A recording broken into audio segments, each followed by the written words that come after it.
Bienvenido a RC Tops.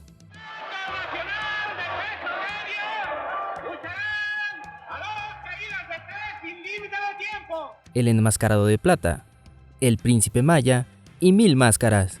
Estos son los 10 luchadores más emblemáticos de la lucha libre mexicana. ¡Comenzamos! Número 10. Atlantis. Este es un deporte espectacular que se caracteriza por sus grandes lances aéreos y sus llaves a ras de lona. Se diferencia la lucha libre mexicana, entre otras grandes técnicas luchísticas, por sus acrobacias, reglas y folclore propios del país. La experiencia y fortaleza definen a muchos de los grandes exponentes de este gran deporte, como lo es Atlantis. Debutó un 12 de junio de 1983 en Pista Arena Revolución y posteriormente en 1984 incursiona en la empresa más importante de aquel momento en México, la Empresa Mexicana de Lucha Libre.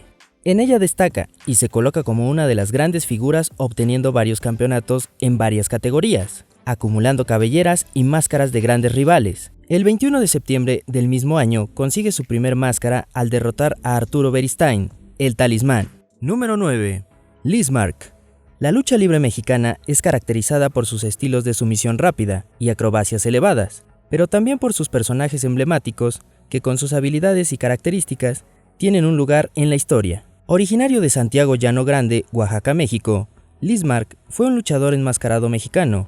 Su nombre es derivado del acorazado alemán Bismarck. Obtuvo muchos campeonatos individuales y por equipos en la Empresa Mexicana de Lucha Libre, Consejo Mundial de Lucha Libre y en asistencia, asesoría y administración, conocida como AAA. También lo recordaremos porque se convirtió en un juguete emblemático para la niñez mexicana, representado en las figuras de acción clásicas. Era común encontrar uno o más en cada compra. Número 8. Tinieblas. Hay muchos luchadores emblemáticos, pero Tinieblas tiene un lugar especial. Era imposible no pensar qué había detrás de las tinieblas de su máscara.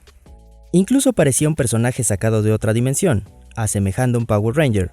Pero, ¿qué hay de místico en este personaje? Nacido un 8 de julio de 1939, proveniente de la Ciudad de México, comenzó su carrera como fisicoculturista. Fue descubierto por dos grandes de la lucha, Black Shadow y Doryl Dixon, quienes impresionados por su físico lo convencieron de que incursionara en la lucha libre.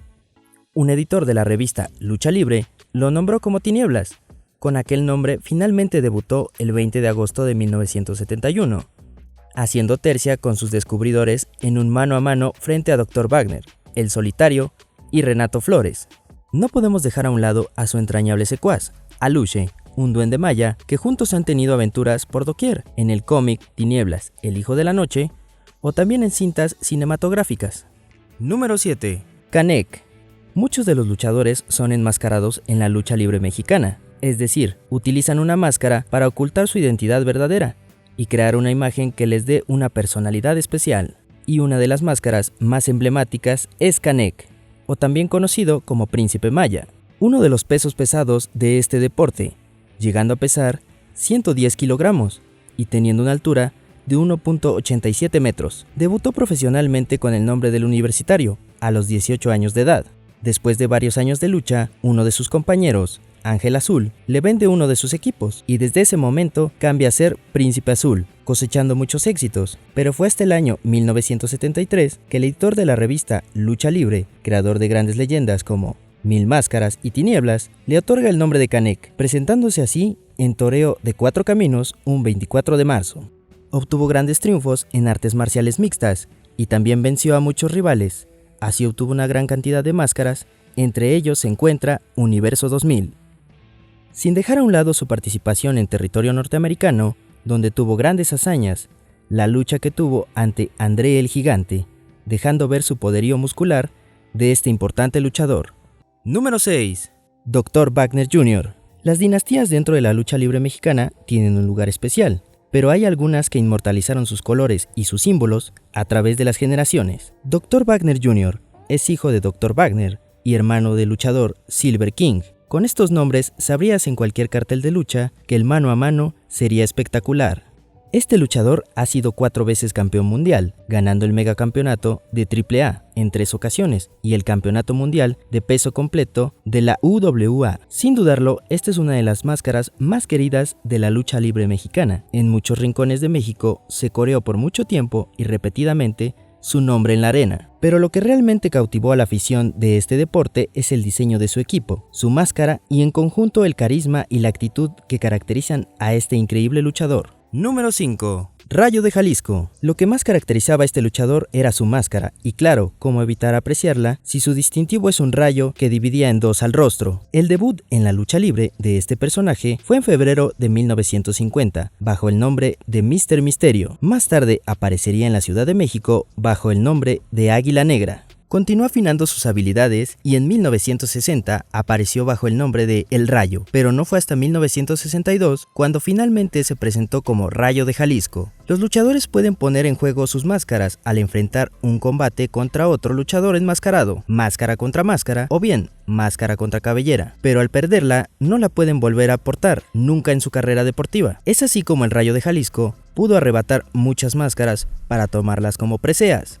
Pero bien dicen, así como la vida da, también te quita. El 30 de julio de 1989, el Rayo de Jalisco pierde su máscara contra otro grande de la lucha libre, Blue Demon. Número 4. Huracán Ramírez.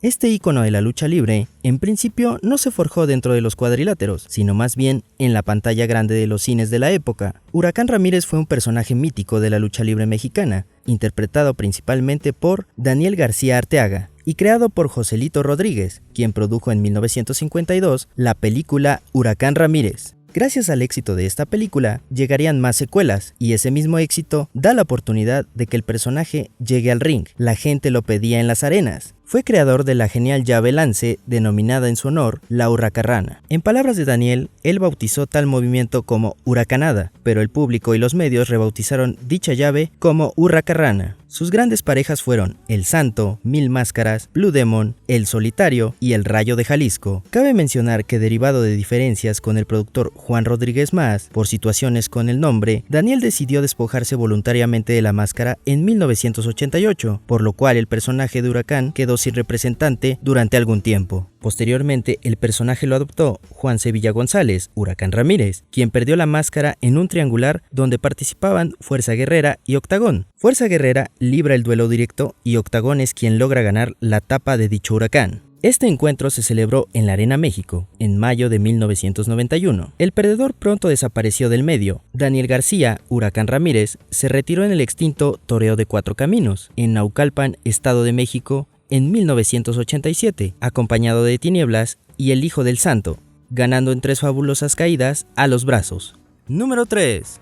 Mil Máscaras. En México también se le conoce como pancracio. Es un término utilizado en la Grecia clásica para denominar a esta actividad, así como también el arte del catch. Mil Máscaras es una de las grandes leyendas del pancracio y conforma una de las dinastías más importantes de la historia de este deporte. Dos Caras y Psicodélico son hermanos de Mil Máscaras, siendo este el tío del luchador Alberto del Río. A principios de 1966, el productor mexicano Enrique Vergara estaba buscando un nuevo luchador enmascarado para protagonizar sus películas de lucha y horror, hasta que encontró al personaje Mil Máscaras. Fue Valente Pérez Hernández, en aquel entonces dueño de la revista Lucha Libre, quien creó al personaje y convocó a sus lectores para que enviaran sus diseños. Esto creó la máscara adecuada para la nueva estrella del cine mexicano y la lucha libre. En el cine tiene una gran historia y muchas películas realizadas, alrededor de 22. Es la única superestrella mexicana en compartir la pantalla con la dinastía del Santo, tanto como padre e hijo.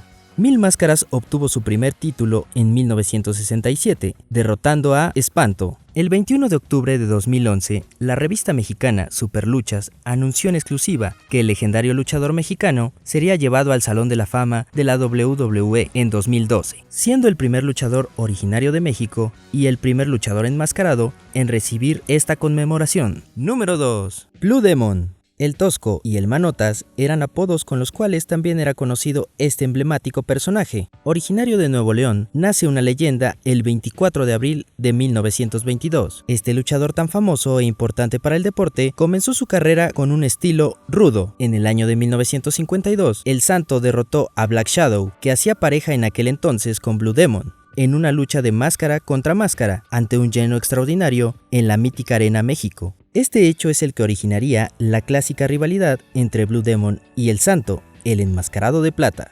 Irónicamente, dos personajes separados por la rivalidad, como lo fueron Blue Demon y el Santo, han sido unidos por el tiempo y por la trascendencia en sus carreras, pues ambos figuraron en el cuadrilátero, en el ámbito cinematográfico e incluso en los cómics. Este personaje de la lucha libre ganó grandes campeonatos nacionales e internacionales y grabó aproximadamente 27 películas. Blue Demon falleció a consecuencia de un paro cardíaco a los 78 años. Número 1. El Santo, el enmascarado de plata, nace el 23 de septiembre de 1917 en Tulancingo, Hidalgo, uno de los luchadores más famosos de México y el mundo, y también uno de los íconos en la cultura mexicana del siglo XX. Desde los años 50 en México, era un héroe popular y un símbolo de la justicia para las personas, ya que su personaje trascendió en el ámbito de la lucha libre y se transformó en un superhéroe. Como luchador peleó en 1942 a 1982, periodo de 4 décadas en el que nunca fue desenmascarado, ganando un sinnúmero de títulos: Campeonato Mexicano de Peso Ligero, Campeonato Mexicano de Peso Medio, Campeonato Mexicano de Parejas, WWC,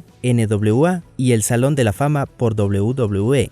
Por si fuera poco, grabó aproximadamente 50 películas, sin contar algunas falsas, donde encontramos al enmascarado de plata combatiendo codo a codo con el Capitán América para combatir la ola de crímenes desatada por el Hombre Araña, quien en la película aparece como malvado. Santo jamás perdió su máscara en combate y se creó el mito de que nunca se quitaba su máscara. Se retiró de los encordados en 1982. Posteriormente se presentó en el programa Contrapunto de Jacobo Zabludowski, donde el presentador logró despojar de su máscara a Santo, aunque solo mostró una pequeña parte del rostro. El 5 de febrero de 1984 murió de un infarto. Después del fallecimiento de Rodolfo Guzmán, uno de sus hijos, Jorge Guzmán Rodríguez, adoptó la máscara de su progenitor, dándose a conocer como el Hijo del Santo. Si conoces más sobre estos luchadores o piensas que faltó alguno por mencionar, déjalo en los comentarios y suscríbete al canal para más RC Tops.